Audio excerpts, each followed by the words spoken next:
में सुरक्षा बढ़ा दी गई है। रास्तों में भी सुरक्षा सख्त कर दी गई है। पुंछ जिले में पुलिस और एसओजी के जवान विशेष नाके लगाकर वाहनों की जांच कर रहे हैं। वाहनों में सवार लोगों के पहचान पत्र देखने के बाद ही जवान उन्हें आगे बढ़ने दे रहे हैं।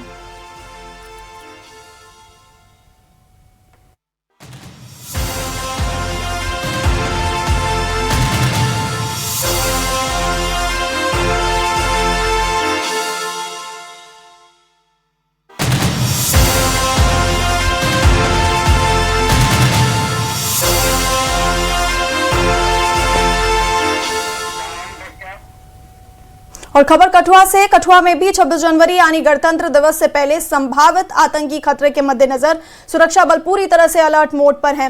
सीमा पर पाकिस्तान समर्थित आतंकियों या ड्रोन घुसपैठ की साजिश के मद्देनजर सुरक्षा एजेंसियां पूरी तरह से सतर्क हैं। कठुआ के हीरानगर रेलवे स्टेशन पर सुरक्षा बलों ने एक मॉक ड्रिल की, जिसमें पुलिस स्पेशल ऑपरेशन ग्रुप यानी एसओजी, रेलवे पुलिस, एसडीआरएफ के साथ साथ सीआरपीएफ और आईटीबीपी के जवानों ने संयुक्त रूप से अभ्यास किया।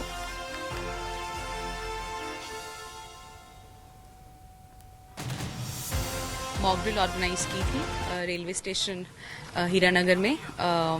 चूंकि ये दिन कुछ काफ़ी ज़्यादा धुंध के जो हैं चल रहे हैं और आने वाले हैं, तो उसी को मद्देनज़र रखते हुए और रिपब्लिक डे सेलिब्रेशन से पहले भी कुछ सिक्योरिटी रीजंस को लेकर जो है मॉक ड्रिल्स ऑर्गेनाइज की जा रही हैं और की जाएंगी। एक बहुत बड़ा पहलू इसका ये भी है कि एक अवेयरनेस देता है लोगों को अबाउट द एरिया, और जितनी भी फोर्सेस हैं हमारे एरिया में, एक लाइजनिंग डेवलप होती है।